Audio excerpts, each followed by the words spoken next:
खाली बसा सगळे, खाली बसा. अगोदर दहीहंडी फोडायची, मग शेवट फुलाचा पण घ्यायचा आहे.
पुण्यतिथीच आपण इथं केलेली आहे. पुण्यतिथी केल्यामुळे फक्त 1 मिनिटामध्ये महाराजांचं मी निरान प्रसंग सांगतो.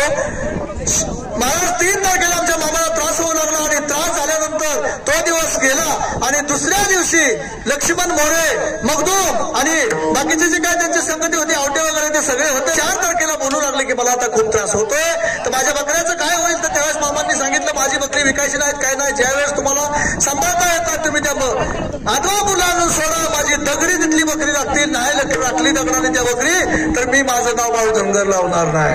म्हणून बाळूमामांची बकरी कोणालाही दिली नाही. त्यांनी स्वतःच्या प्रपंचामध्ये काही वापरलं नाही. असं 4 तारीख उजाडली, शनिवारचा दिवस होता महाराज. आणि मग मामांनी लक्ष्मण मोरेला विचारलं, अरे मोरे किती वाजले, किती वाजले म्हटल्यानंतर त्यांनी सांगितलं मामा 12 वाजले, शनिवार संपला गे.